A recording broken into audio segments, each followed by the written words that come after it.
মুহতারাম হাজরিন, আজকে আমরা বরুণা মাদ্রাসা, যেটা আমি সব সময় বলে থাকি, কোভিডের আগে প্রায় আসতাম, এখন আসলাম। আজকে অনেক নতুন ভাবে আমরা উজ্জীবিত হয়ে এই বরুণার জলসাতে আসছি।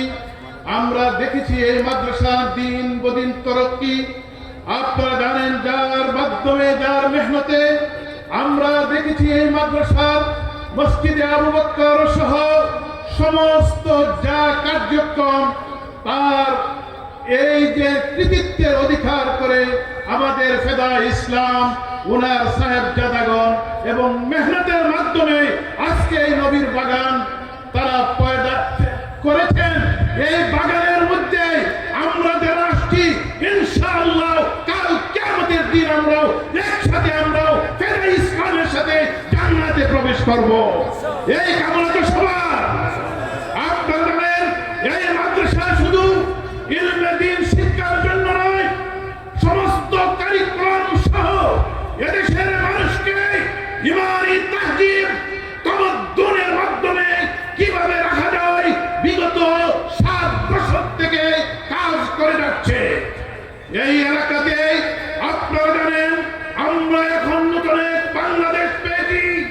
আমি আপনাদেরকে বলতে চাই, এই নতুন স্বাধীনতাকে ধরে রাখার জন্য প্রয়োজন হলো আমাদের ঐক্যের, প্রয়োজন হলো ঐক্যবদ্ধভাবে উলামায়ে কেরামের প্ল্যাটফর্মে যদি আমরা শুধু মাদ্রাসা ভিত্তিক নয়, আমরা সামাজিক, রাষ্ট্রীয় সর্বক্ষেত্রে যদি ইসলামকে আমরা আনতে পারি, তবে এই দেশের জনগণের মুখে হাসি ফুটবে।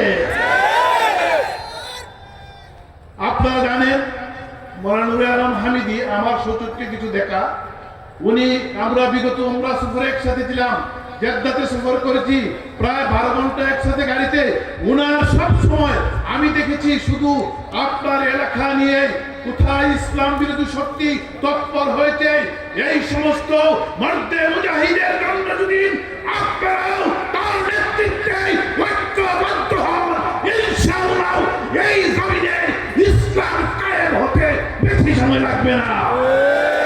প্রয়োজন হলো ঐক্যবদ্ধ প্ল্যাটফর্ম। ঐক্যবদ্ধ প্ল্যাটফর্মের মাধ্যমে আজকে আমাদের ইসলামিক তাহজিব তামাদ্দুনকে সমুন্নত রাখার জন্য আপনারা আজকে বরুণার জলসায় আসছেন, আপনারা কি শপথ দিতে পারবেন আমরাও ঐক্যবদ্ধভাবে ইসলামী তাহজিব তামাদ্দুন কায়েমের জন্য আমরা সবাই প্রস্তুত আছি? তাহলে আর দেরি কেন? তাহলে আজকে আমরা বিগত 16 বছর এই স্বৈর শাসক আমাদেরকে নির্যাতন করেছে। আমরা বলে দিতে চাই, আগামীর বাংলাদেশ হবে ইসলামের বাংলাদেশ, আগামীর বাংলাদেশ হবে আমাদের বাংলাদেশ। এটাকে আপনারা সবাই চান? চান তো সবাই?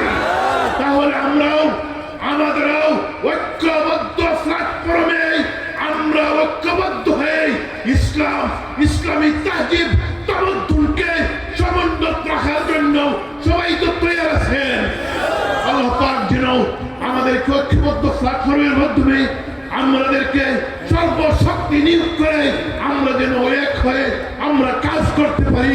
বরুণা মাদ্রাসার যেভাবে চমকেছে, এই চমককে যেন আমরা ধরে রাখতে পারি। তাহলে দেখবেন ইসলাম কায়েম হতে বাংলাদেশে বেশি সময় লাগবে না। আমি আপনাদেরকে ধন্যবাদ জানাই।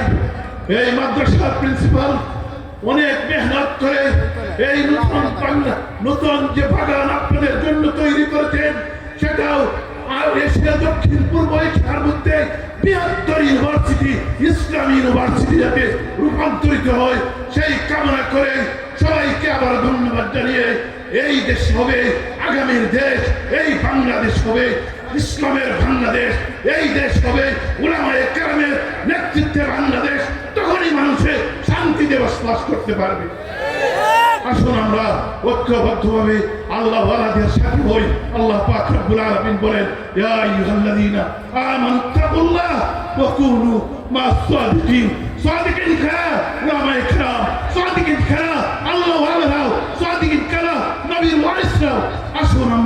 আল্লাহর ডাইরেকশন অনুযায়ী তাদের সাথে হয়, ইনশাআল্লাহ আমাদের ইহকাল পরকাল শান্তি আসবে। আল্লাহ যেন সবাইকে তৌফিক দেন। আল্লাহ যেন আল্লাহর দিনকে, আল্লাহর দিনের রজ্জুকে ঐক্যবদ্ধভাবে আমরা ধরে রেখে এই দেশ থেকে সমস্ত কুসংস্কার, সমস্ত যে নাস্তিক মুর্তাদের মতবাদ আমরা পায়ের নিচে দিব ফেলি, এই কামনা করে আমরা যেন চলতে পারি। এতটুকু বলেই আজকের মতো আপনাদের কাছ থেকে বিদায় নিলাম। আসসালামু আলাইকুম ওয়া রাহমাতুল্লাহি ওয়া বারাকাতুহু। এখন আমরা ধারাবাহিকভাবে পাগড়ি প্রদান করব। গত বছর 2023 এবং 24 ইসাই মোতাবেক 1444 এবং 45 হিজরি সনে যারা এই মাদ্রাসা থেকে আলিম হয়েছেন তাদেরকে আমরা ধারাবাহিক আসার আহ্বান করছি। 1 নম্বর কারি হাম্মাদ আহমদ, কারি হাম্মাদ আহমদ। 2 কারি মীর মোহাম্মদুল্লাহ। 3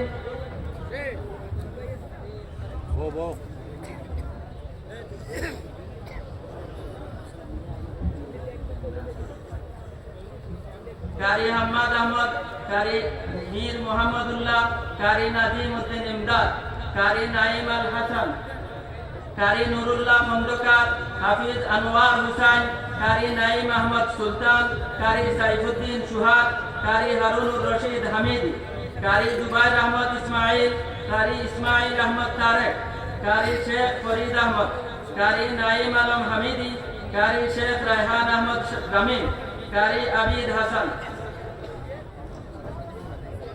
কারি মিজানুর রহমান, কারি মামুন আহমদ হামিদি, কারি নুরুল ইসলাম সুহাগ, কারি শাইখুল ইসলাম নোমান, কারি মোহাম্মদ মুজতাহিদুল ইসলাম, কারি আশিকুর রহমান ইসমাইল, কারি আব্দুল কাদির, হাফিজ সাইফুল ইসলাম হামিদি, ইমদাদুল হক, কারি আসাদুজ্জামান রুহান, হাফিজ মুজাহিদুল ইসলাম রমজান, কারি শিব্বির আহমদ, হাফিজ আব্দুল ওয়াহাব মারজান, কারি মোহাম্মদ আশরাফুল ইসলাম, মোহাম্মদ নাইম আহমদ, কারি ইমদাদুল ইসলাম মাহদি, কারি মুফাসসির আহমদ, হাফিজ সালিকুর রশিদ চৌধুরী, হাফিজ ফয়েজ আহমদ, কারি জুবাইর আহমদ, কারি মোহাম্মদ ফয়েজ আহমদ, কারি মোহাম্মদ জহিরুল ইসলাম, কারি মোহাম্মদ খায়রুল আমিন, তারেক আহমদ, হাফিজ মাহদি হাসান, কারি হুসাইন আহমদ ফাহিম, কারি জামিল আহমদ জমির, মোহাম্মদ তারেক আহমদ, হাফিজ আব্দুল্লাহ আল আরশাদ।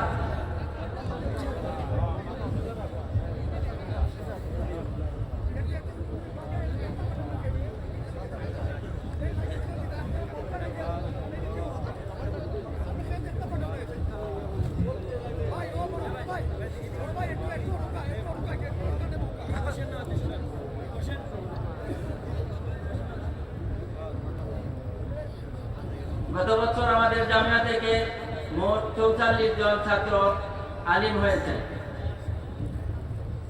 এবার যারা ইফতা পড়েছেন, মুফতি হয়েছেন, তাদের নাম আমি ঘোষণা করছি। মাওলানা নুরুদ্দিন নিজামী, মাওলানা মোহাম্মদ ফেরদাউস সরকার, মাওলানা শরীফুল ইসলাম মানিক, হাফিজ মাওলানা তাফাজ্জুল হক, মাওলানা তৌফিকুল ইসলাম হানিফ, মাওলানা ইমরান হাসিব, মাওলানা মাহমুদ সিরাজি, মাওলানা মামুনুর রশিদ। গত বছর আমাদের জামিয়া থেকে 8 জন আলিম মুফতি হয়েছে। এবার যারা হাফিজ হলেন, মোহাম্মদ আব্দুল্লাহ মাহমুদ, মোহাম্মদ আবু তাহির মিসবাহ, মোহাম্মদ ফারহান মাহি, মোহাম্মদ সাদিকুর রহমান, বেলাল আহমদ তুহিন, মুবারক হুসাইন জুমান, জামিল মোহাম্মদ, মুশাহিদ আহমদ তাম্বির, মাহমুদুর রহমান নাইম, ইয়াসিন আহমদ, মোহাম্মদ নাইমুল হাসান সাকি, মোহাম্মদ নাজমুল ইসলাম, হাসান বিন শাফি ফারহান, মোহাম্মদ সাইফুল আলম, সাব্বির আহমদ আব্দুল্লাহ, মোহাম্মদ ইব্রাহিম আলী, আব্দুল মুহিত শিপার, মোহাম্মদ শামসুল আলম ইউনুস, মোহাম্মদ কাউসার আহমদ নাইম। গত বছর আমাদের এই মাদ্রাসা থেকে 19 জন হাফিজ হয়েছে। গত বছর আমাদের জামিয়া থেকে 19 জন হাফিজ হয়েছে।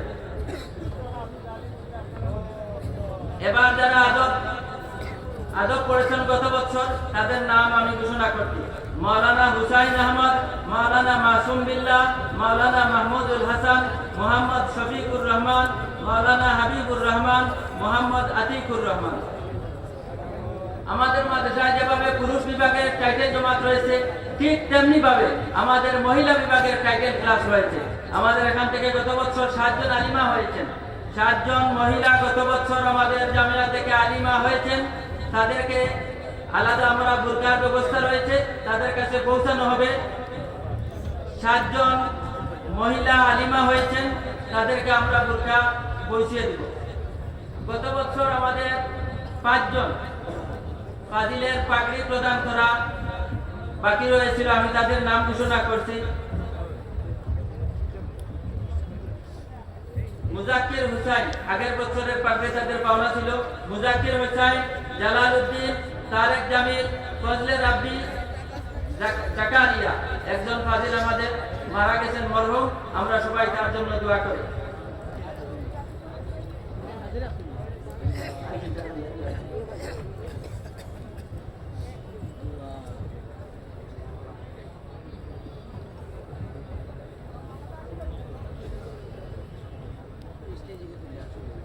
আমরা আশা করব যে আল্লাহ তাআলার কাছে আমরা সবাই সম্মিলিত দোয়া করি। বরুণা জামিয়ার যেভাবে পুরুষ বিভাগের ছাত্ররা খুব ভালো রেজাল্ট করতেছে, صلى الله عليه وعلى آله وأصحابه الطاهرين المعلمين من بعدهم من التابعين. أما بعد فأعوذ بالله من الشيطان الرجيم. بسم الله الرحمن الرحيم. ثم أورثنا الكتاب الذين اصطفينا من عبادنا. وقال رسول الله صلى الله عليه وسلم: إن العلماء ورثة الأنبياء، وإن الأنبياء لم يورثوا دينارا ولا درهما، وإنما ورثوا العلم، فمن أخذه أخذ بحظ وافر. أيها الحفل الكريم، إن الآية الكريمة التي تلوتها عليكم فسرها رسول الله صلى الله عليه وسلم بقوله: إن العلماء ورثة الأنبياء إلى آخر الحديث. والمقصود منه الواجب على العلماء تبليغ الدين ونشره. فإن نظرنا إلى الماضي رأينا بوضوح أن العلماء أدوا فريضتهم جيلا بعد جيل، وعصرا بعد عصر، وبلدا بعد بلد. علموا القرآن والسنة، وأقاموا المدارس والجامعات في أنحاء العالم وأكنافه. وأول مدرسة في الإسلام مدرسة دار الأرقام، وأول جامعة في العالم جامعة القرويين وفقا لتصنيف يونسكو وبناء على تسجيل جينيس بوك أوف وورلد. ثم جرت سلسلة إقامة المدارس والجامعات في بلاد شتى، وكانت في شبه القارة الهندية مدارس كثيرة، إلى أن انتهت الحكومة المغولية واستولت عليها البريطانيون الاستعماريون، فقام العلماء ضدهم وحاولوا أن يطردوهم، فجاهدوا في معارك كثيرة حتى قاتلوهم في ساحة شاملي تحت قيادة الحاج من دار الله المهاجر المكي، واستشهد فيها الحافظ الزامل الشهيد وكثير من العلماء، ولكنهم فشلوا وانهزموا. فغضب البريطانيون وبدأوا بالانتقام منهم، فهدموا المدارس الدينية والمراكز الإسلامية، وأسروا ألوفا من العلماء وحرقوهم وصلبوهم. حتى الشارع العام جراند ترانك رود من دلي إلى خيبر لم يبق شجرة من جانبين إلا صلب فيه عالم من المجاهدين. لم يبق شجر من جانبين إلا صلب فيه عالم من المجاهدين. أيها الحاضرون الكرام، حينئذ تفكر علماء الهند الكبار أن العلم والعلماء والإسلام والمسلمين مستقبله في الهند مسلم، ففكروا وتفكروا ورسموا خطة وأخذوا منهجا مؤثرا، ثم أسسوا مدرسة إسلامية تحت شجرة رمان بجانب مسجد شتى في قصبة ديوبند، أسسها الإمام قاسم النانوتوي ومن ساعده من العلماء. وهذه هي الجامعة الإسلامية دار العلوم ديوبند، وهي أم المدارس الدينية في شبه القارة الهندية. ثم أقيمت على نهجها مدارس كثيرة في هندوستان وباكستان وبنغلاديش وفي بلاد مختلفة، حتى في بريطانيا وأمريكا وأستراليا وإفريقيا. أقامها الخريجون من دار العلوم ويقيمون إلى الآن.